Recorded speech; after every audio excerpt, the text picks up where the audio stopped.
market notice. We expect you to have taken all actions necessary to ensure that you are able to meet your obligations under both your capacity market contract and any broader obligations you may have under relevant legislation and code to ensure that you're able to support us in any potential stress events this winter. So this webinar is designed to help answer any of your questions to help you to prepare for this winter. Having said that, so if you have any questions regarding agreement management or pre-qualification auction, we would more than happy to take those queries offline. And join me today, we have colleagues from ESC and EMRS. So it's joint, delivered, by the EMR partners. We can move on to the slide. Just a reminder, this webinar is recorded. We will publish the video and the Q&A document on our website. So in ESO, we have Patrick here, EMR analyst, and then Richard Price and in Wokium. Patrick Beebe and Craig Park will be presenting later on behalf of the ESC MRS. So today we would like to cover the following agendas. We'll go through a high-level stress event overview, timeline, obligations, and Richard particularly will talk about the difference between CMN and EMN. And then we'll hand over to Patrick and Craig, and then talking about the preparation and what needs to be done before and then after the stress event. For each section, we will have a Q&A. So we also have a dedicated Q&A at the end. You can submit your questions through Slido or raise your hand here, and we will unmute you so you can raise your question. You can also type at the chat. So there are different ways, to submit your query. Now, without further ado, I would hand over to Pratt.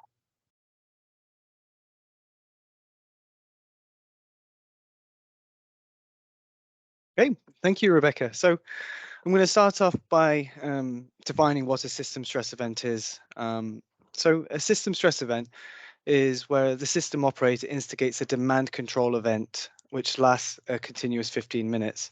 And if that 15 minutes goes across 2 settlement periods, then both of those settlement periods will be considered as a system stress event. And then a demand control event is where demand reduction instruction or an emergency manual disconnection instruction and or automatic low frequency demand disconnection is instigated by the system operator. There are exceptions to this, but they are stated within the CM rules 8.42.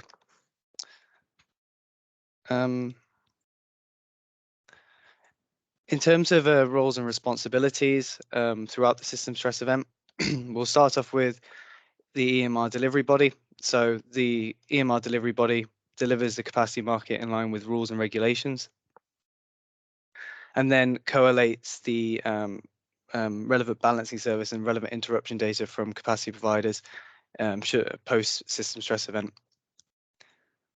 NGESO issues capacity market notices and then balances the system, obviously, with during the system stress event, and then confirms that a system stress event has occurred. Moving on to EMRS, they support the managing of the meter changes and tests, and then also maintain and validates aggregation rules. And then after this CM stress event, they would publish the capacity market volume register and operates the settlement system and issuing data default notices. ESC oversees the overall settlement of payments.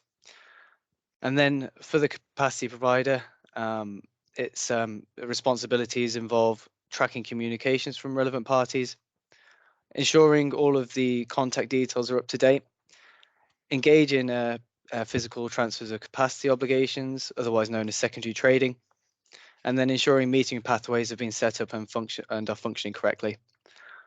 Then during the stress event itself, it's the capacity provider's obligation to deliver at least to ALFCO, or the adjusted load following capacity obligation. You'll probably hear that quite a lot during this presentation. Then after this system stress event, the capacity providers would submit data throughout the relevant pathways, but there'll be more on this throughout the presentation as we look to define those different pathways, and then take part in the volume reallocation exercise. Again, there'll be more on this throughout the presentation. And then finally, looking at Elexon and the half-hourly data aggregators, they're there to support the submission of a metered data and the overall settlement process. In terms of a very high-level system stress event timeline, initially a capacity market notice would be issued. Again, we'll go on into further details as to what are the main triggers for this, at which point the system operator would then instigate a demand control event, and typically there's 4 hours in between those two events happening. And then post-event, the NGESO would then go on to determine whether a stress event's occurred, and then publish details of the system stress event via the CMN website. At which point capacity providers would be notified of this, and they would then go ahead to proceed to submit the relevant data through the provisions. And on the right hand side there, you can see a rough indication of timescales. So these timelines reflect the month after the system stress events occurred. So within 3 working days of the month after the system stress events occurred, capacity providers should submit relevant balancing services data and relevant interruptions data via the EMR delivery body via the system stress event template. And then by 9 working days in the next month, they should submit the metered data. At which point EMRs would then issue the capacity volume register 10 working days in the month after. And then capacity providers would then have between 11 and 19 working days to then reallocate their volumes to avoid penalties. And then finally, penalty invoices would be issued on behalf of ESC, and then capacity providers would need to pay any penalties up to 26 working days in the month after a system stress events occurred. So to make it as clear as possible in terms of how capacity providers can prepare for a system stress event, point 1 looks at taking all necessary steps to prepare the capacity capacity obligated CMU to deliver to its ALFCO. Ensure that all details, contact details and metering pathways are set up within the EMR portal and then EMRS's website as well. Making sure that you're subscribed to capacity market notices or to receive notifications of capacity market notices via the NGESO website. And if you become of any reason why the capacity obligated CMU is unable to deliver to ALFCO before a system stress event, then please do reach out to ourselves, EMRDB. And then finally, understanding of the data provisions required after a system stress event. So there'll be subsequent guidance being released, and also further on in this presentation, where we'll be running through that. So that is everything in terms of the overall timeline. We're now opening up the first Q&A, really, relating to the overall timeline and high-level questions around the system stress event overview.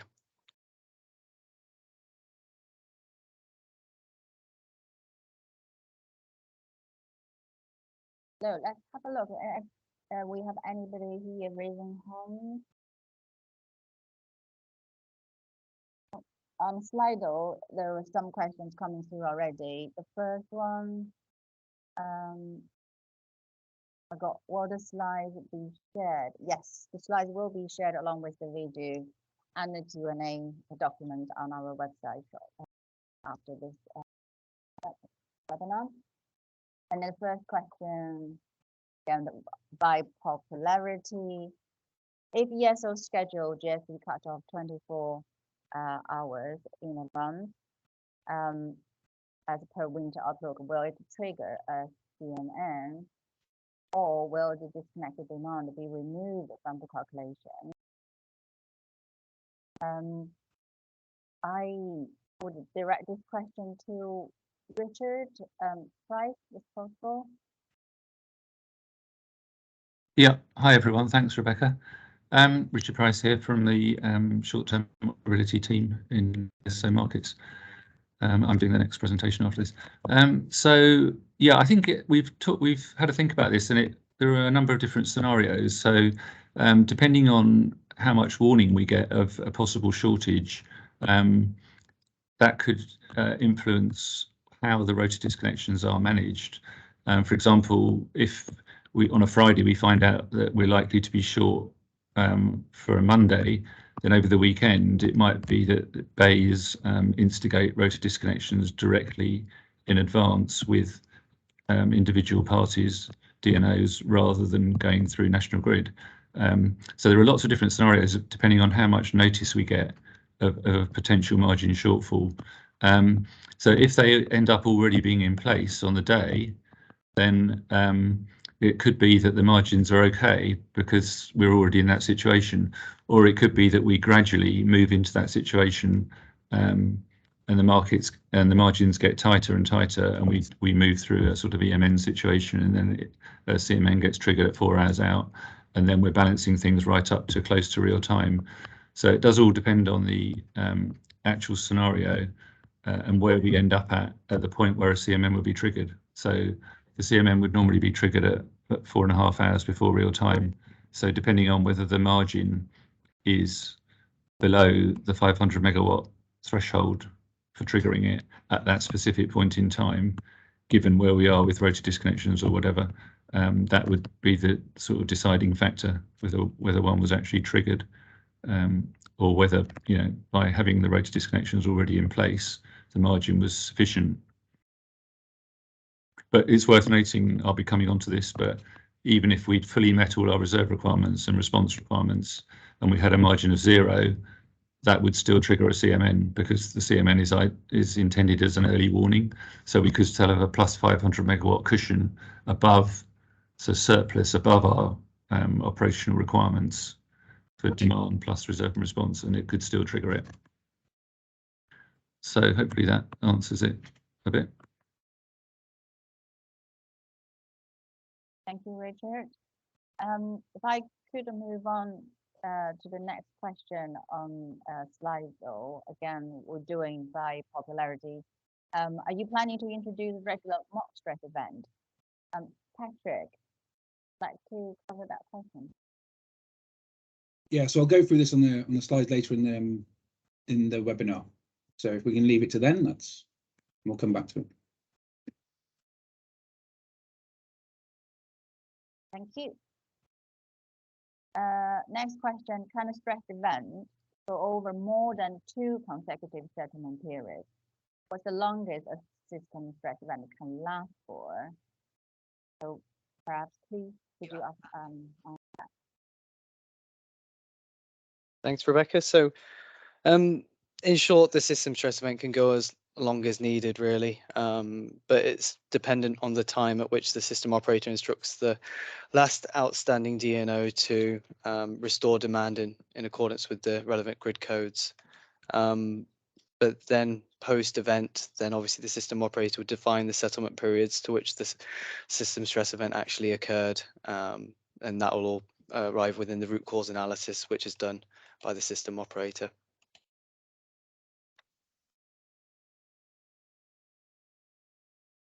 Thank you. Next question. Will you cover how ALFCO is calculated? Yes, it will be included in the EMRS slide. But for more detailed calculation steps, then please see the ECCC stress event guide. I will provide those links at the end on the slide as well. Next question, what happens if you are constrained by a DNO event? Richard, be able to comment on that one, please?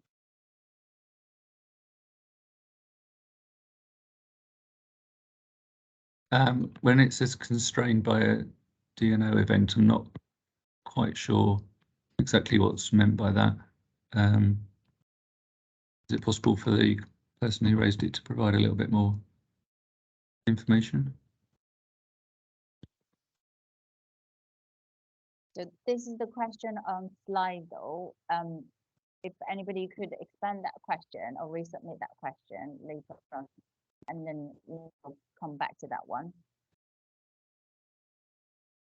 So next one, if we give notice of an outage before a stress event, will we still be subject to any penalty? So can I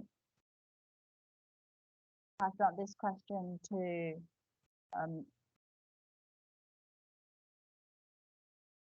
Brad, sorry.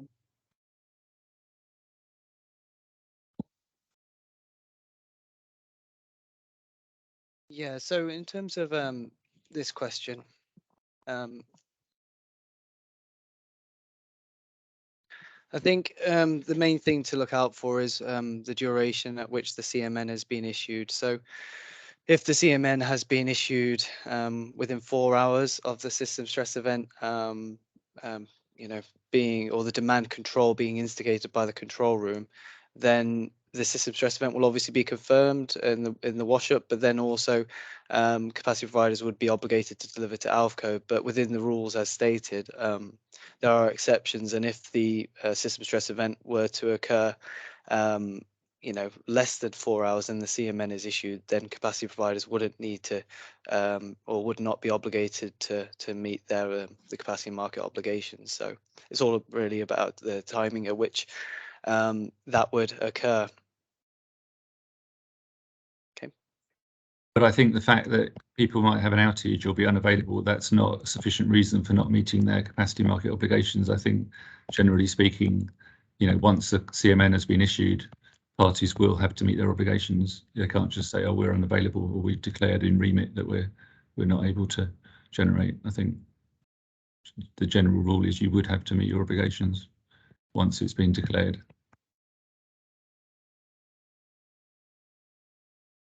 Thank you, Brett and Richard, on that one. Next one. Even we have not had a system stress event, will you guide participants through the data flows and the formats required if there is an event? I believe we'll touch on this later on, but the information, I think, will provide further information on this one. And again, we'll provide a number of links, documents, but I'll appreciate your feedback if you set up a session, particularly going through the data flows and format if it's required. Thank you for that. So next question, how, where will CMNs be delivered, raised? There is a website on the ESO website, we will raise a CMN. And if you, again, at the end of this slide tag, we'll have a link and you can subscribe and you receive the live notifications of CMN. It's actually a dedicated website, Rebecca. It's not the ESO's normal website. It's a dedicated CMN website. If people Google GBCMN, then they'll be able to find it. And you, as you say, you can register on that for alerts, text alerts, and they're also published on BM reports as well now, the CMNs. Thank you, Richard.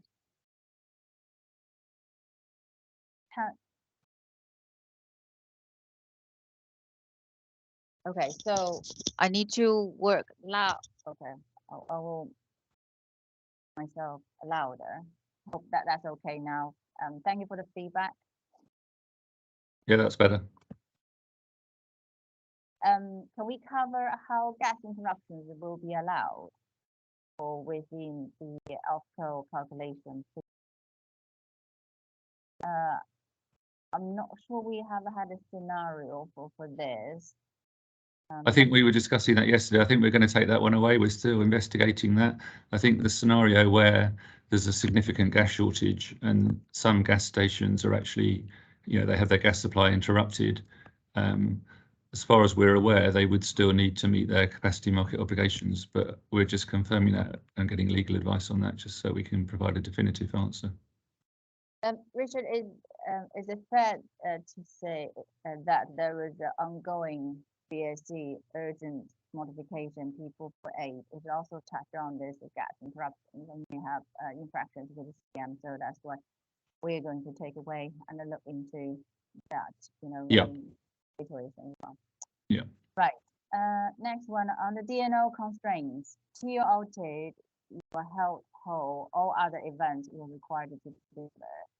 No force majeure clause in again.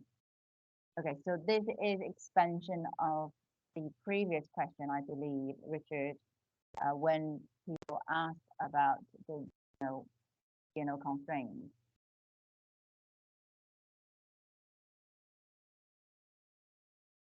Okay, yeah. So it sounds like it's answered itself. Yeah. So if there's some sort of transmission outage which disconnects people from the system, then obviously I presume that's excuses people from, because physically they wouldn't be connected. But in other circumstances, there's no other force majeure. So if there's any other constraints, people are still expected to meet their obligations.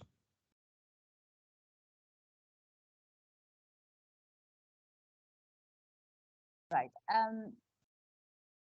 I think we probably need to move on to the next slide, and then we'll come back to these questions. Can I just double check? Is it my sound is any better?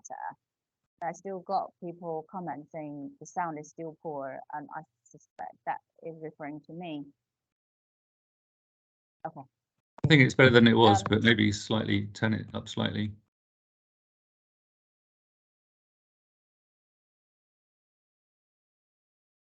Right, any questions on the chat?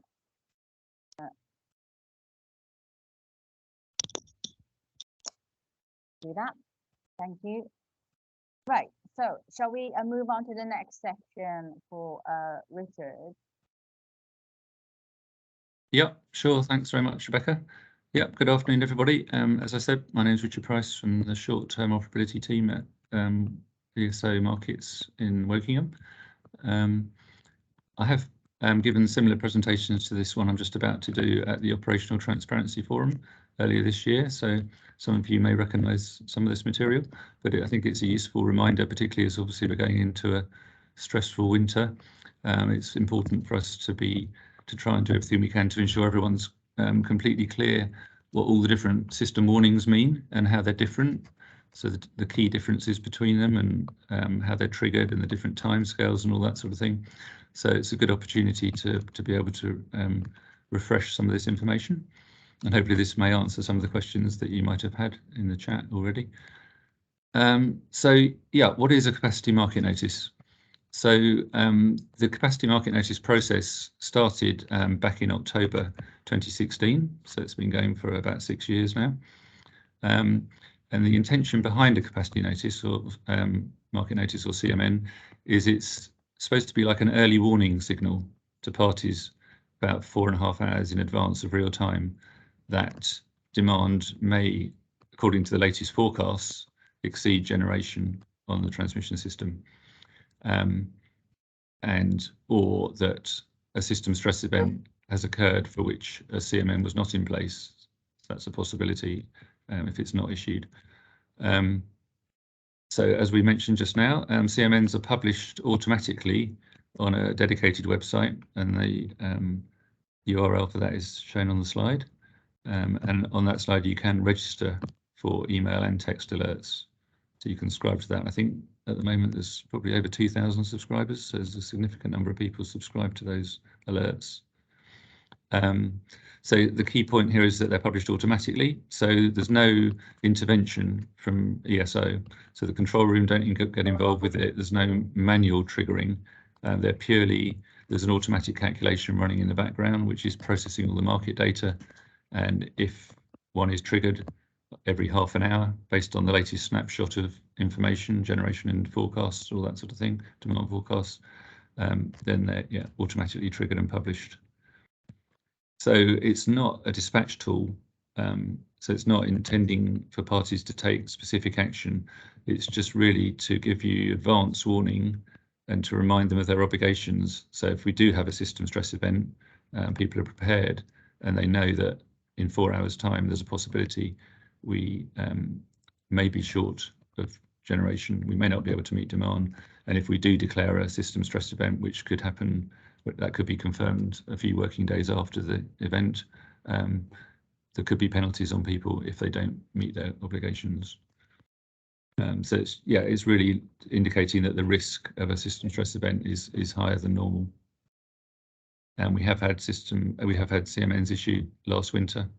We haven't had any issued yet this winter. Okay, next slide, please. Contrasting a CMN, an EMN, which is an electricity margin notice, is something that's is manually triggered. So that is something that the control room have control over. So they will be doing their own assessment of the expected forecast margin at various different timescales, right from, well, I mean, we publish margins on BM reports for like a year ahead, 2 to 52 weeks ahead, 2 to 14 days ahead. So, and then the control room sort of from day ahead onwards will be doing their own assessment in their system operating plans, which are also published on our portal. They'll be making manual adjustments to reflect expectations of availability and taking into account other engineering judgments and factors. And that's a sort of more like a manual spreadsheet based approach rather than the automatic margin calculation that I was talking about for CMNs. So it's purely down to the control room whether they issue an EMN, and that could be any time from day ahead onwards. So it's not like the CMN, it's not specifically at 4 hours ahead. Again, it doesn't mean we haven't got enough generation to meet demand. It just means that we haven't got quite enough cushion or margin over and above our requirements. If you look at the middle block there with the blue and purple, the blue and the purple added together gives our total requirement.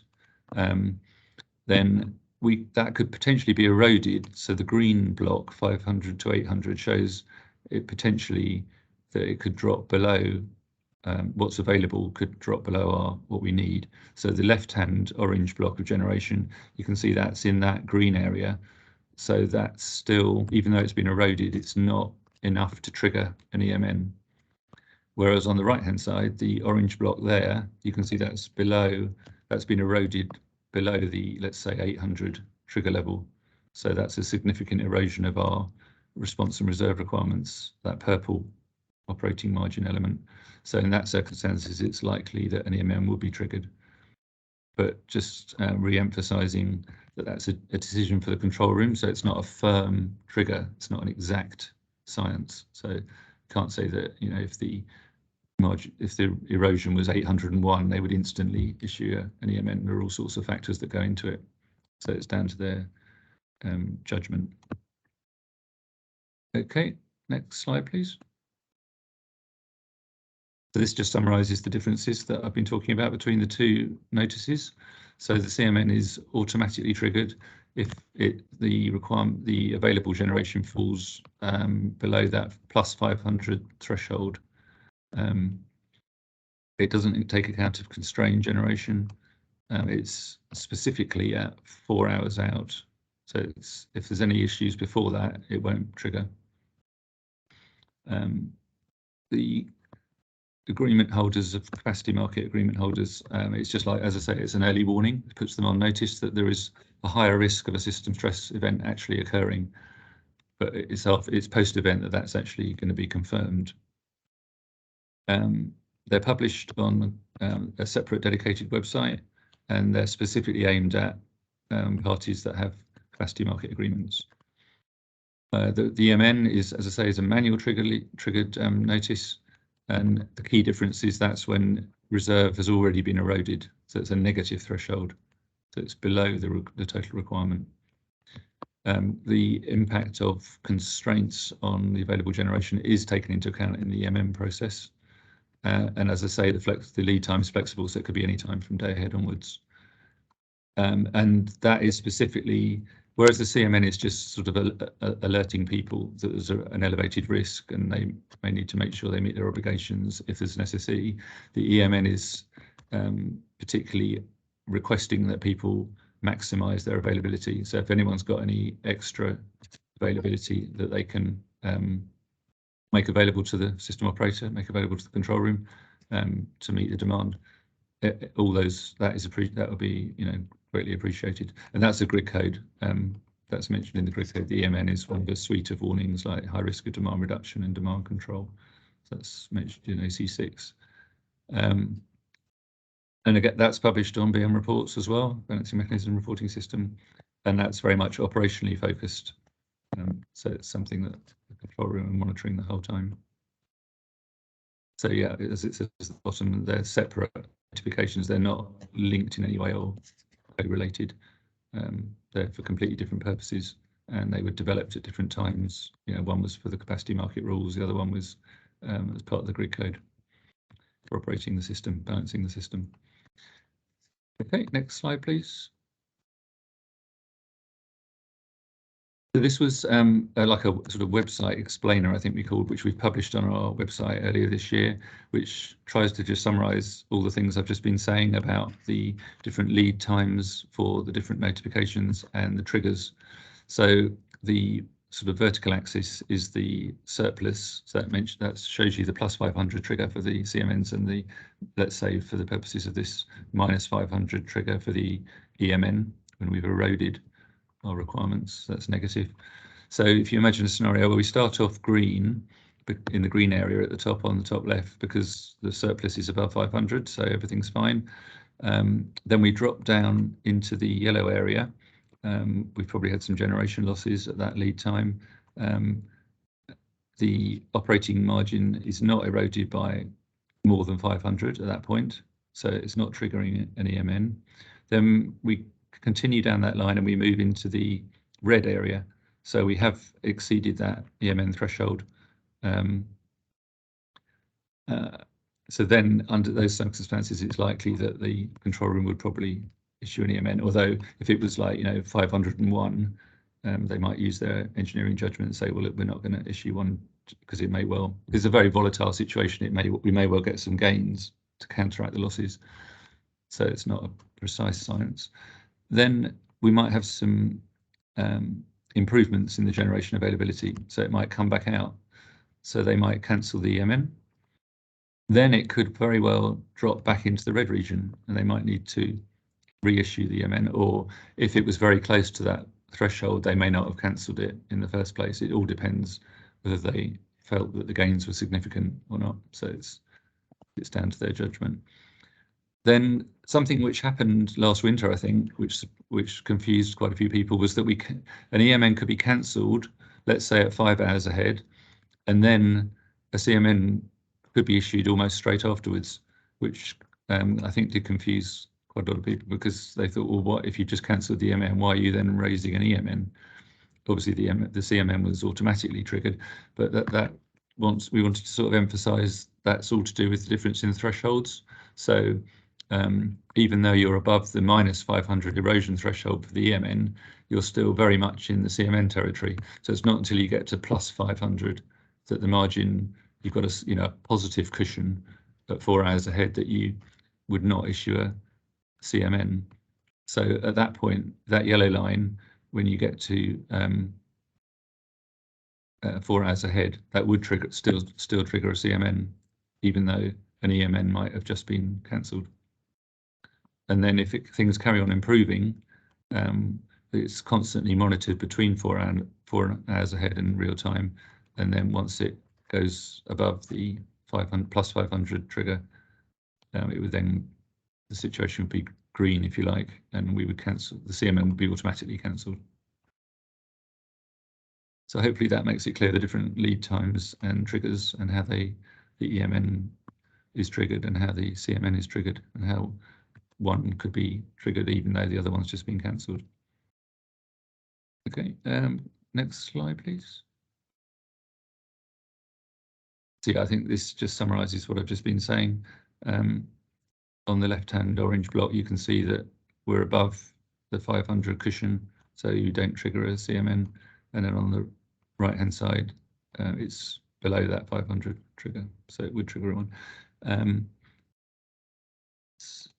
Yeah, so that's just summarising on the left that the we're adding up the demand and margin and 500 on top of that, and then comparing that with the generation. That little snapshot at the bottom left there is showing you that that's the typical format of what a CMN looks like when it's published on the website. So you can see there that the demand and operating margin is struggling on my screen now to read those figures. I think it's 46,265 and 46,178. So that's actually minus 87, I think it is. So that's well below the trigger, the 500 trigger. So that gives you like a snapshot of the calculation, so you can see the sort of numbers, so you can see how far below the trigger it was when that particular one was issued. Okay, next is that. I think that might be the last slide. Is the one more? Okay.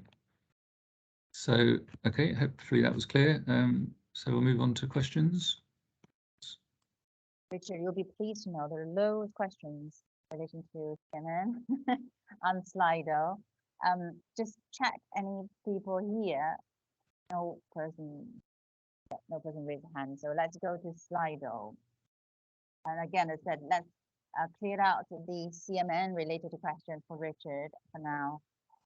Richard, can you please confirm that the issue that caused incorrect triggering of CMN previously has been sorted? Yeah, I think we did confirm that at the Operational Transparency Forum earlier this year. So I think that was back in July that was fixed.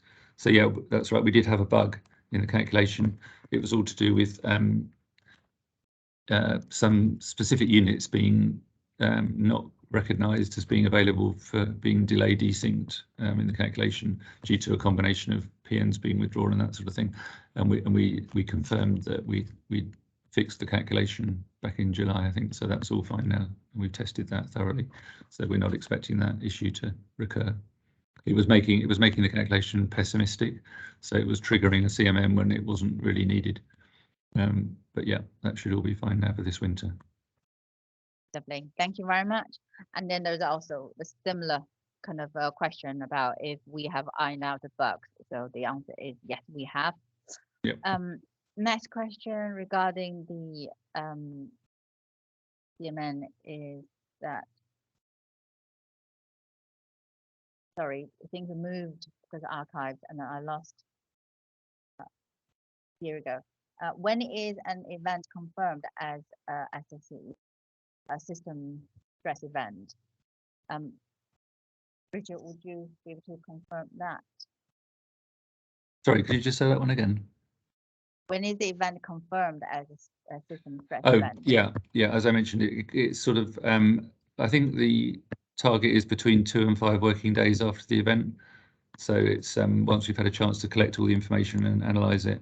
And yeah, we would confirm that as soon as possible, but it would certainly be a bit after the actual day. Thank you. Why don't you publish CMNs earlier if you think you won't have enough margin? Having more time will help us prepare better. Well, I think that was something that was agreed back in 2016 or before that by all the different parties involved before the whole process went live. So that was a sort of industry decision. Maybe I wasn't involved in that directly myself. Good afternoon, everyone. Well, I'm just going to, sorry, we're having an announcement, so I'm just going to go on mute for a second. Okay, sorry about that. Sorry, I'm back again.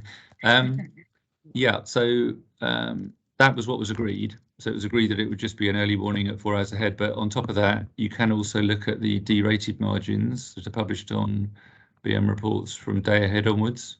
So they show the exact margin forecast at different lead times. And that's a similar calculation to the CMN margin calculation. So that should be a very similar forecast. So that should give you a very good picture of how the margin forecasts evolve from a day ahead, down 12 hours ahead, 8 hours ahead, 4 hours ahead, 2 hours ahead, 1 hour ahead. So that gives a pretty clear picture. And if we were significantly tight, as I say, we could issue, the control room might decide to issue EMNs at the day ahead stage.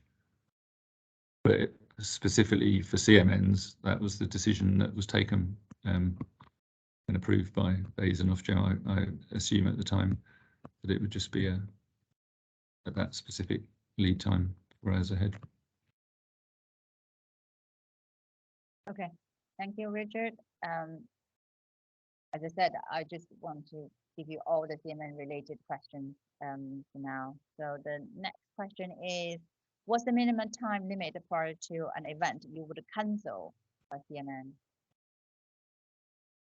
Yeah, so I think this is referring to something we mentioned at the forum, that there was an occasion back in July where we did manually cancel a CMN. And that was because of some of the timings of the data that was submitted for interconnector trades, which didn't come through in time to automatically cancel the CMN that was active at the time. As I say, it's a half-hour calculation. So theoretically, the latest that it could be cancelled is the half hour before real time. And we're not intending to do any more manual interventions. So from now on, I think there was some uncertainty about what the effect would be on the market and on the system, which is why we decided to manually cancel it before. But I think our intention is that we won't be doing any more manual interventions at all. So for this winter, it is potentially possible that it will just stay active if things continue to be tight right up to real time. But the latest time that the automatic calculation could cancel it would be the previous half hour, because then the next time it would run would be actually in real time. So it would already be active then. It would still be active. Thank you, Richard. Next one about do we tweet about CM published after the CM warning took precedence? Oh yes, that was something that again was a bit controversial, I think. So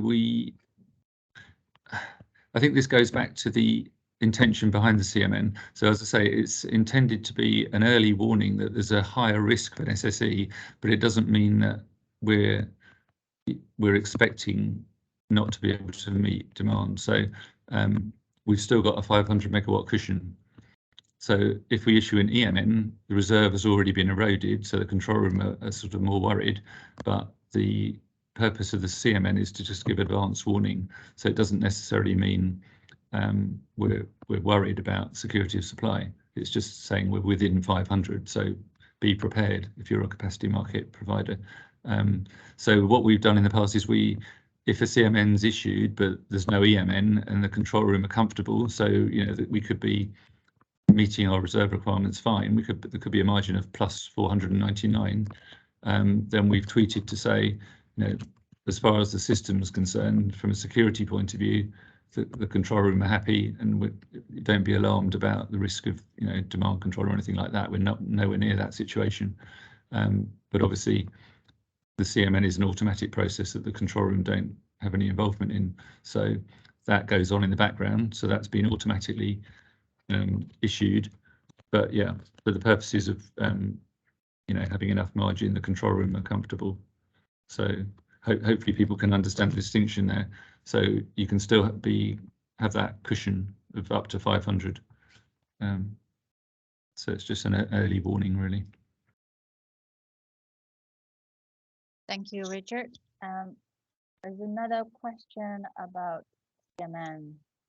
Well, the question's being archived. Here we go.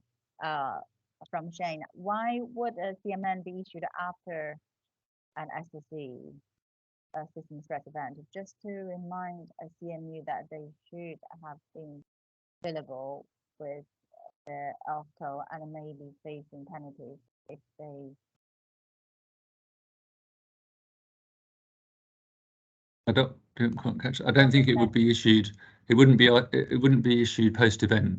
It's only ever issued 4 hours ahead, and then it remains in force. So it can remain active up to real time, but after that, it's not relevant. So it wouldn't. It's not a post-event thing.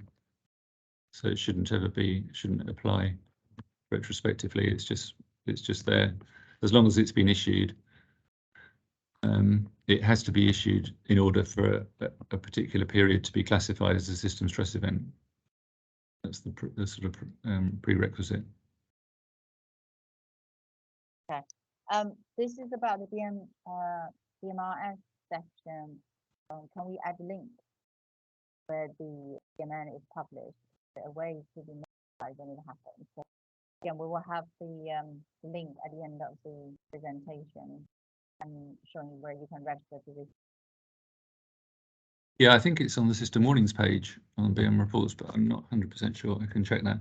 But yeah, it should be. I think it's very easy to find that page if you go to BM reports, but we can provide the exact link. Yeah.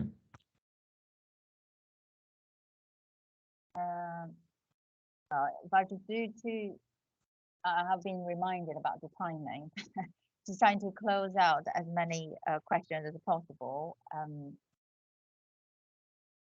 So now I'm now looking at the last few questions where therefore each CMN can only be created daily, isn't it? So is it, so the question is CMN can only be created daily? I'm trying to find that. Daily, did you say? Oh, well, Daily.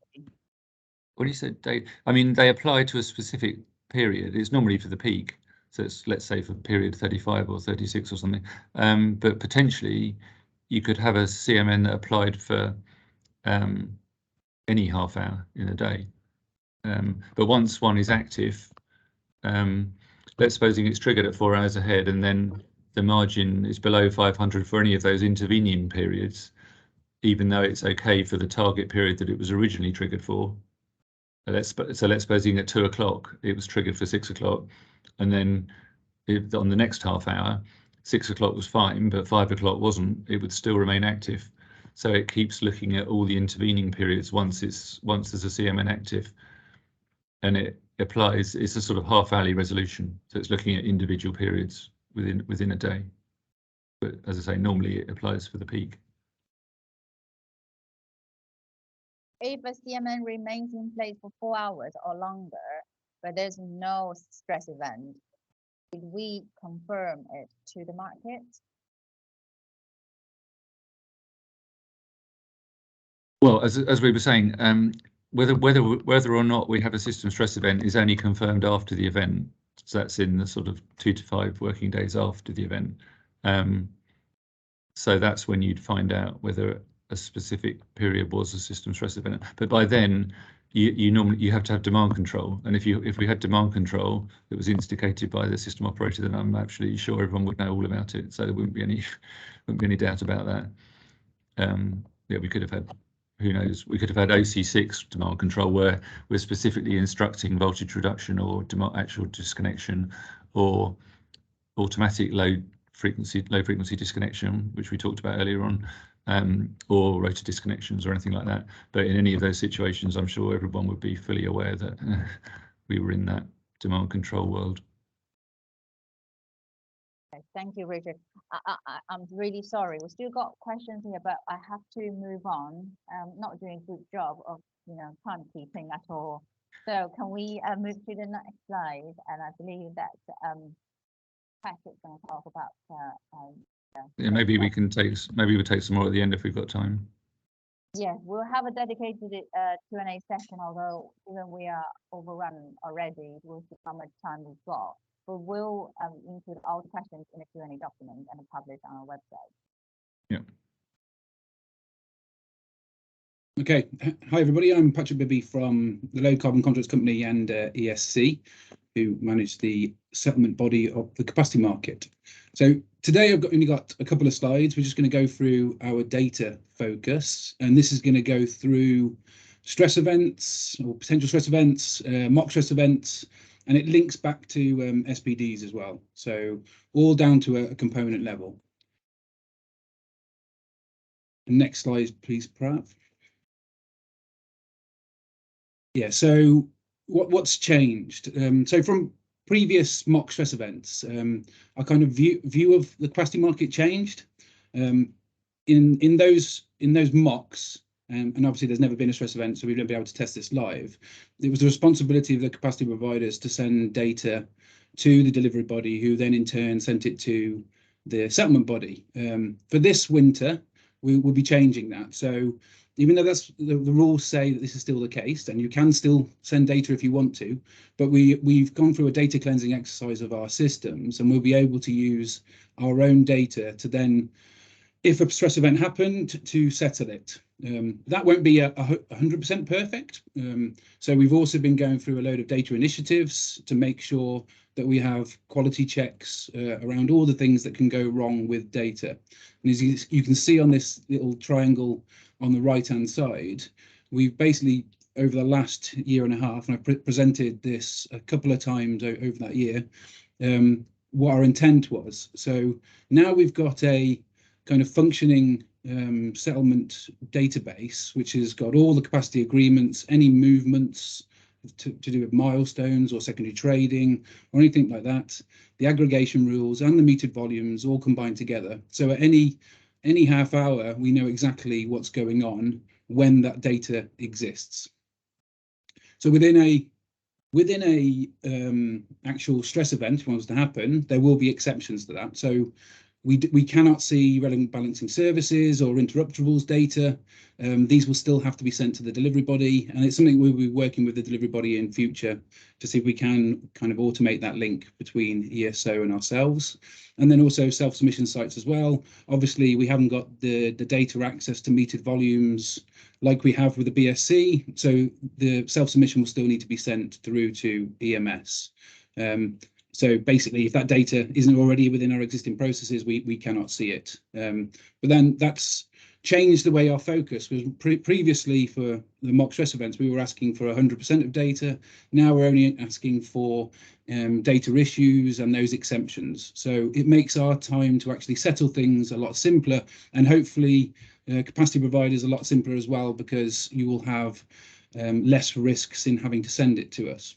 I know some of you will be asking, how do I know it's correct? And if, you know, in a stress event scenario, we will be sending that data back to you. So you will be able to validate it and ensure that it's what you thought it was in the first place. And that sort of gives time then to be able to validate rather than create, which was the existing process. With this, we have been on a big drive of making sure that everything's up to date. So if you are still getting messages from us or things haven't been set up, especially relating to aggregation rules, your metered data flows or registrations, then we obviously haven't got data. It's invisible to us, and then a big penalty risk for you if a stress event occurs and you don't fulfill your obligation. Right, we move on to the next slide, please. So we've kind of broken it down into four parts: two data quality initiatives that we've done, and two kind of new automated reports. So the first one, aggregation rule submissions, we started this last year, and we had a great not great feedback from everybody, but we drove up the levels of aggregation rules that were started and sent in before the delivery year. So thank you to everybody who has done that. Now we've progressed that a little bit more. We've got automated emails, so if you haven't got Ag Rule sent up, you should be getting reminders, and hopefully some of you have seen this in practice, and we fixed some holes. With that, we did state that we would withhold payments if we didn't get the aggregation set up, and that's still in force, because if we don't have the data, we obviously cannot see what's going on. We cannot do this automated process. And there's other secondary benefits from that as well. So our aim here is not to penalise, it is just to get in contact. So if you are getting those automated emails or we are having a phone call, then all we want to do is make sure that we're filling those gaps. We don't want to withhold payments. The second one, this is new for this year. Last year we realised that missing aggregation rules for the start of the year was our biggest issue. But this year we've moved into meter data flows. There are still some that aren't set up before the start of the delivery year, and also registrations. And registrations is important also for payments, because if you don't set your registrations, we don't have bank details and we can't pay you anyway. So all we're trying to do is iron out these things at the start of the year, so we are fully prepared and all the data gaps are closed, and therefore these processes should run efficiently. So if you haven't done these things, and I'm sure most people have, because I think we're wet up into the high 90s, 90%, you will get email alerts or phone calls from EMRS asking you to set up. If this continues and there is a small amount, then we will start issuing data defaults, and again kind of send you notification that we may hold payments, and please get in contact with us. So on to the automated reports. So these data quality initiatives have allowed us to do some better, more automated processes. So the first one, the automated SPD report, which started March last year, we now have automated that for everybody. Last year we didn't have DSR, but now we have. And what this will do is that if you have passed, we will put your CMUs onto this automated pass report and publish it every 2 weeks through the winter. The first one for this winter will be live on our website on Friday, I think. If you're not on that list and you think you should be, then again, please contact us and we can work out if there are any data issues that are stopping it. Obviously, with the SPD rules, there is a rule that you won't pass fully for some auctions until January. So obviously we have to wait until that, but we do have the data. So if you do want to see what we have and you want to chat about it, then again, please get in touch. As with the normal SPD rules, if you do fail through the year, you are subject to suspension and potential termination. And then on to the big one around mock stress events. We have a lot of questions around mock stress events.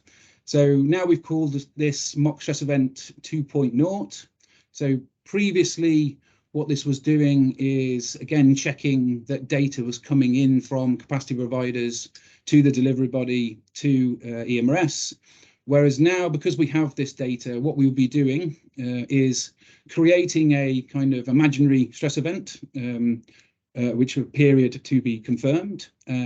We will then pull all the data that we have and send it back to everybody and say, if there was a stress event on this period, this is what we can see you did. And obviously you're not performing the obligations because one doesn't exist. It is more to just show that your data is set up and we can see your kind of generated or demand reduction position.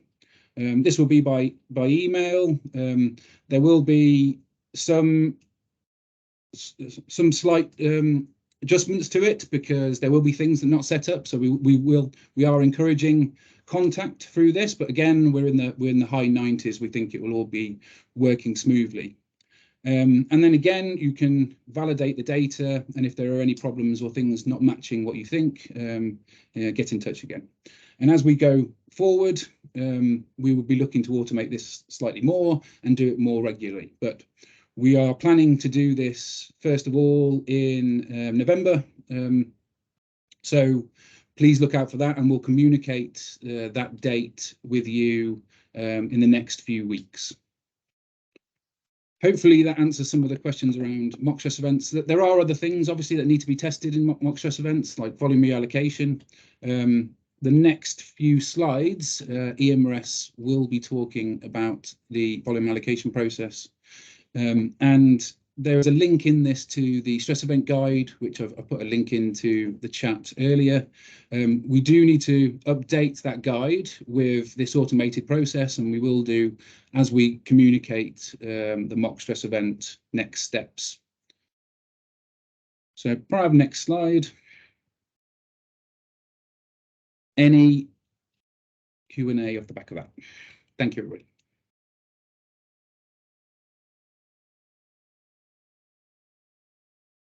I'll do the first one because I can see Mark has raised one on the chat.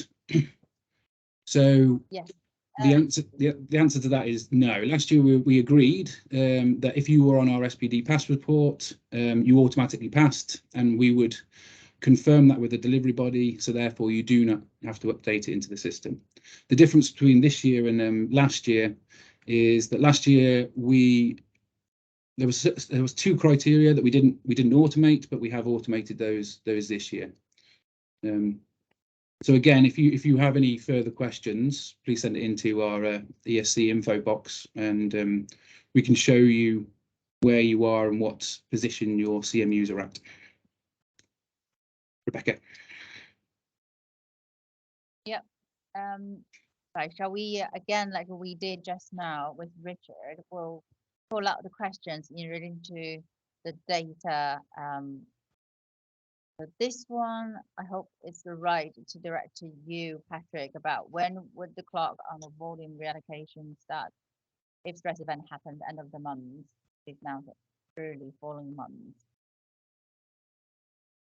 So this is all in the stress event guide. The window for volume allocation is open from 8:30 on the 11th of the 11th working day after the end of the month. So I think that there is some very strict timetable after the end. Hopefully that answers the question. But basically, the 11th working day after the month after a stress event has occurred. Next question is about the SPD. Can we withdraw any SPDs you have auto submitted? For example, if we need to submit as a portfolio. Yeah, so portfolio is something that is invisible to us. Yes, you can. We want to kind of communicate to those CPs who have got portfolios, because we can link them together and then attach them to the report. But we obviously can't do that ourselves because we don't know which CMUs you would want to combine with up front. So yes. Thank you. Next one, aside from data validation, can we go through a full mock stress event where some CMUs will under over delivery and we can test the whole process? So it requires a full mock stress event. So yeah, so the primary was to get the data in working so that we could settle the event in the timings. Volume allocation, yes, we definitely want to do that, and that is a phase 2 activity. We have made changes to volume reallocation within MyMRS's portal, so it should be easier. And off the back of us submitting that mock data to you, we will go live or communicate what we're going to do for volume reallocation. But hopefully the fact that the data transfer has been improved, and you will be able to see that data, that's a huge saving for capacity providers. Okay. Does combining SPDs on portfolio level also work for extended performance tests? I'm not the expert here. Bede is, who works in my team, but we can come back to that question. I can confirm that after the time. Okay. If I'm right here, these are kind of the questions in relation to the section you just covered. There are still questions to be answered. If I may leave them to the end, we need to finish all the slides at least. So Patrick, thank you very much. Shall we pass on to Craig? Yeah, that sounds great. And I'll have a look through the questions, see if I can answer any as well. Thank you. Thank you.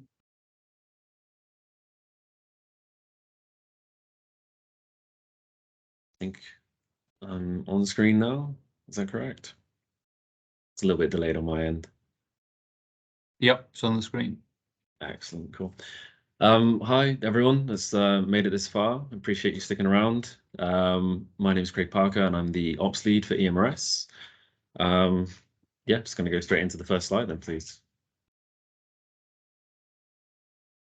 Yeah, so essentially this one here, so all capacity providers are strongly advised to ensure that they're familiar with the capacity market stress event guide that can be found on the ESC's website. And the link for this will be circulated with the slide deck.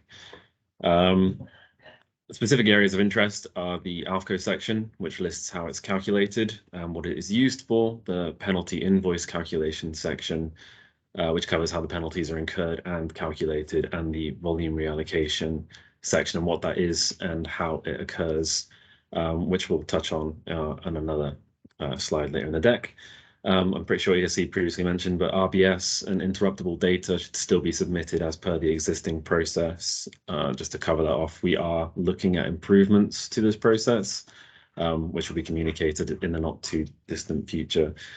Just a heads up as well, I apologize. Every now and then my dog might make a noise or a bark or something like that, so I apologize in advance. She's looking a little bit sensitive at the moment. We can move straight into the next slide.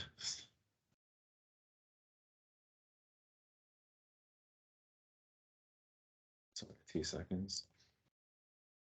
So as hopefully everybody on this call will know, we've got recent upgrades to the MyMRS portal, which has meant a few changes to the way that capacity providers will now submit CMVRNs. In addition, the old settlement portal has now been removed and data is now accessed via MyMRS. So that's something to be acutely aware of. So on the 10th working day of the month after a stress event, EMRS will activate the volume reallocation window on MyMRS. And as you can see on the screen there, a little bell and CMVRN logo pops up there. That tab will only be available when a volume reallocation window is open. So if you logged in now, for example, you wouldn't see that. On accessing the MyMRS account, you'll navigate to the tab. There'll be a details button next to the stress event listed on the screen. Once clicked, you'll be able to enter in the necessary details. To be clear, a CMVRN must be submitted by both the transferor or transferor and transferee, and the volume to be transferred in the notifications from each party must be equal but of opposite signs. So negative for the transferor and positive for the transferee.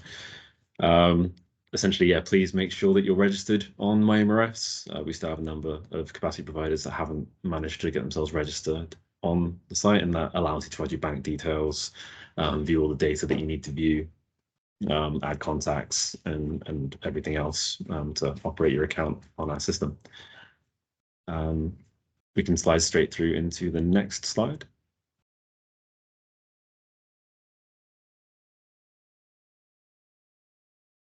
Okay, and this is going to go a little bit more over the volume reallocation window. So capacity providers, you're able to reallocate volumes for any settlement period that forms part of a capacity market stress event from an over-delivering CMU to an under-delivering CMU. By reallocating these volumes, capacity providers, you're able to reduce the amount of penalty charges that you may owe. Volume reallocation can be done ex post between a capacity provider and another capacity market volume reallocation registered participant. There's a lot of words. All capacity providers are automatically included in the volume reallocation process and do not need to register. Any CMU that participated in the auction for the relevant delivery year but does not hold a capacity agreement for the relevant delivery year is able to register to participate in volume reallocation, providing registration has been done prior to the stress event. So volume reallocation overall just involves one CMVR registered participant submitting a file for the CMU which is trading away your excess volume, and the owner of the CMU receiving the volume submitting an equal but opposite file. These files are known as capacity market volume reallocation notifications, or CMVRNs. EMRS will validate these files, match them to their counterparts, and then notify the CMVR registered participants involved if they've been accepted or not. The volume reallocation window, as previously mentioned, it runs from 8:30 a.m. on the 11th working day in the month following the month in which the capacity market stress event took place until 4:30 on the 19th working day. On working day 10, we will publish the capacity volume register, or CVR, by 5 p.m. And on each settlement day between working day 11 and working day 19, we'll publish an updated CVR by no later than 5 p.m. The CVR shows the total obligation of each CMU for each settlement period during the capacity market stress event. including any reallocated volumes. And if at the end of the volume reallocation period on the 20th, a CMU still under-delivered on its obligation, then it will incur penalties calculated monthly, and any CMUs that have delivered above their obligation may potentially receive over-delivery payments calculated annually based on the total amount of penalties paid. So these payments are explained in our guidance document G17 on our website. That pretty much covers all of my slides. I've burnt through that relatively quickly, appreciating that we haven't had a great deal of time left in it.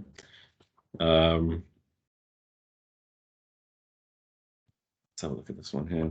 Yeah, so I don't want to do this, Craig. This is just a summary of what we've discussed, and we're really keen to get people's feedback on the data work and your ideas. If you have anything that you think we could automate off the back of the data stuff we've been doing, please get in contact. Thanks, Craig. Yeah, so I think that's the end of all the presentation of the slides. Now it's a Q&A dedicated to Q&A session. We still have quite a few questions to answer, but thank you very much to Richard. He has started responding some of them, because don't feel we will have enough time to answer everything here on the call. So if we go from the top, the first question: how will interconnectors respond to a stress event? As it just a cable and do not generate power or determine the flow of direction? My understanding is interconnectors, just as any CM providers, they are obliged to comply with the rules and then respond to stress event. Anybody would like to add on, Brad? Yeah, that's correct. So they would still need to deliver to their adjusted load following capacity obligation.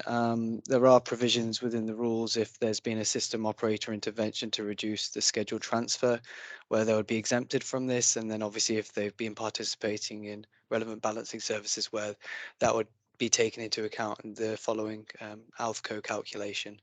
But in principle, the interconnectors would need to deliver to ALFCO in response to a system stress event. Thank you. Next question: why would we get a system management flag attached to a grid action? It would be useful to get a work example, as dispatch decisions for storage could depend.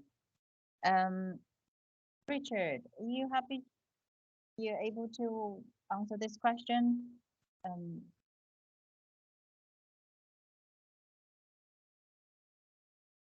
Yeah, I mean, it does mention in the rules that we don't distinguish between system or energy flagged actions as far as demand controls concern. I suppose there could be reasons that we would use demand control for constraint management rather than just for general energy system balancing. So they could be the different scenarios. It may be worth us coming up with some worked examples just so that it's clear the different scenarios that can apply. But yeah, I mean, I think there are different reasons that we might need to use demand control. It wouldn't always just be for overall, national energy balancing margin. It could be for constraint reasons. Okay. Thank you. Next one: how will non-deliveries through gas supply disconnections be handled? I think we touched on this question at early section. Again, we are considering this scenario, and then also under VSE code notification D448, we're looking into this, and we'll come back and provide some clarity. Yeah, I think as far as we know that they would still need to meet their obligations even if there was a gas interruption, but we're getting that confirmed. Thank you, Richard. Next question: will communication of a stress event having occurred post-event be communicated through the CMN website or by another means? And we have confirmed it will be published on the EMR website. Again, the link will be at the end of the slides, and we'll circulate the slide pack published on the website hopefully by the end of today, and then we'll follow up with the video and then Q&A later on. What happens if a CMU in the DNO network is delivering their share in an event and due to unnecessary load threading by EMR is then ultimately disconnected. So my understanding of this question was talking about embedded generator couldn't deliver due to load threading in the DNO network.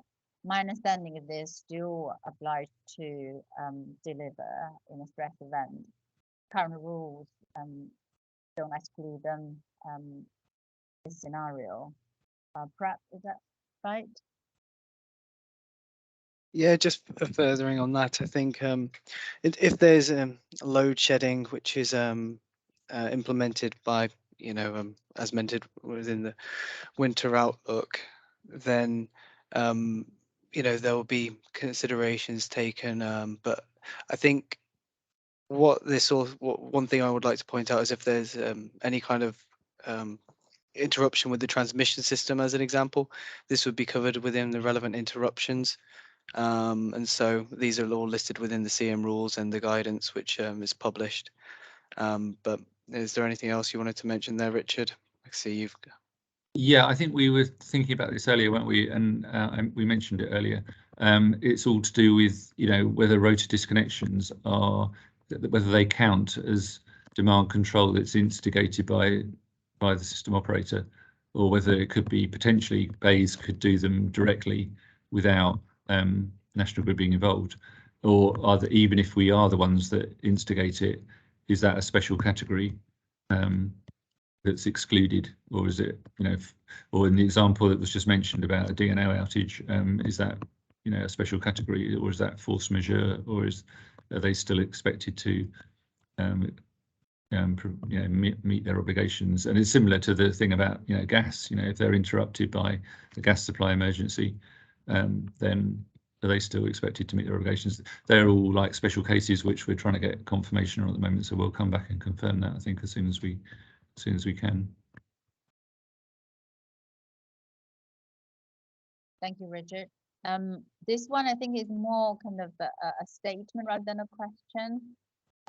There's a people for aid. BEIS need to confirm the interactions with the CM if it's approved. I think we have covered this one about the gas. Next one is, have you explained how OPCO is derived? It came up as a question earlier. Patrick or Craig, can either of you direct people find out more about how this is calculated? Sorry. Yeah, no, so it's quite extensive dependent on certain factors. It is detailed very much on the stress event guide on LCCC's website, on ESC's website, sorry.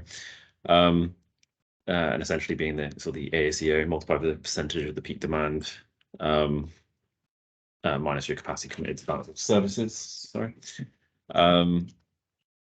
But yeah, no, if you refer to the stress event guide, it's got everything in there from section, I think it's 5.1, sorry, 4.1 down to 5, with sort of every variation you can think of with ALCO calculations. It's too much to explain in one sentence, basically. And just quickly as well, there was a question I saw on there about teething issues for MyMRS, for updates and whatnot.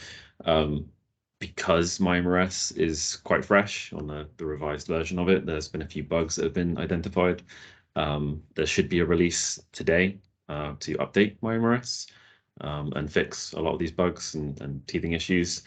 So appreciate that it's not perfect right now, but we are getting it there and hopefully can improve as it goes on. Thank you. Craig, you have answered the question later on about MyMRS already. Just a quick reminder to people, conscious we only have 5 minutes left. We also put up a survey on Slido. So there is a tab for Q&A and then there is a tab for polls. If you can kindly answer 3 questions, and then that would be really helpful for us, to events.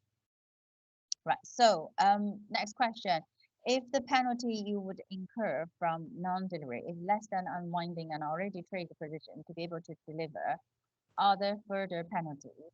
if you fail to deliver, in a stress event, under the rules, you'll be penalized.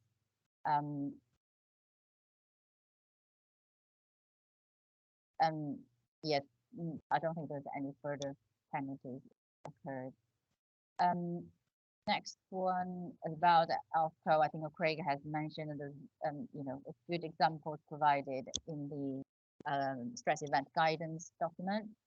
Does holding a relevant balancing service completely exclude a generator from having to respond to a stress event? Prat, can you help to answer that question, please? Yeah, not a problem. Holding a relevant balancing service doesn't exclude a CMU from, responding to a system stress event. It's just noted that this will be taken into consideration in the calculation of ALFCO.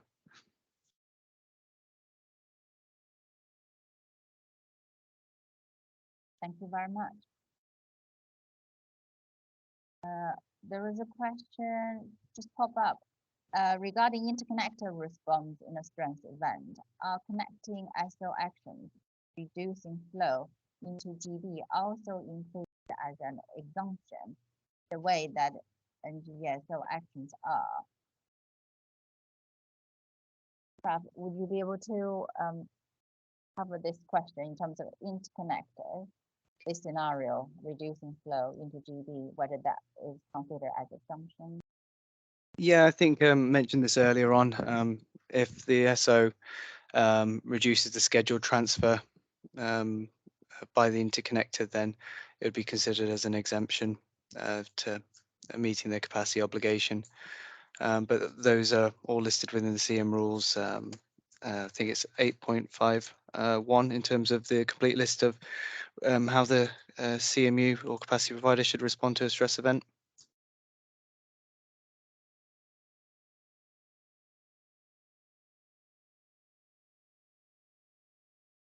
Sorry, we're just having some clarities over there. Can we take that question away and come back to that one? Sorry. So next question regarding distributed generator can be prevented from. Should we kind of answer this question now? The current rules will not exclude embedded generators from providing service. If a stress event were to occur following the event, where would NGSO or the publish the fact that the event was in fact a stress event for some purposes?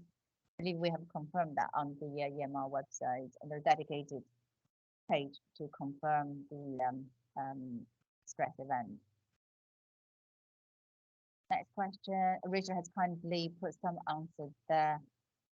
We currently don't have a plan to develop a machine readable format for EMN for automated system. Could take away and consider for future improvement.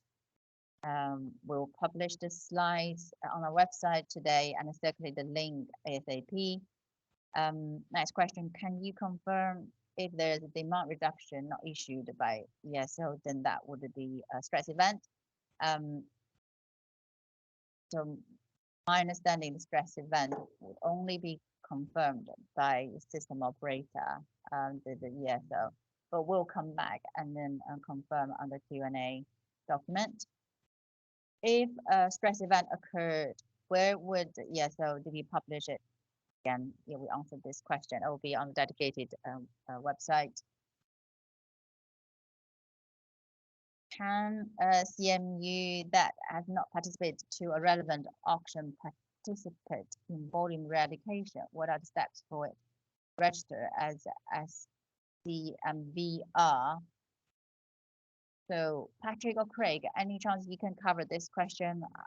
I think that possibly will be the last question for today.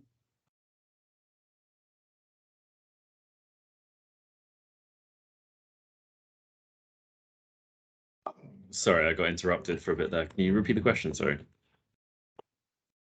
Yes, so this actually, I'm just thinking we have to now, and then we probably have to finish off this break. If it's okay, we can then include your response on that question in the Q&A document.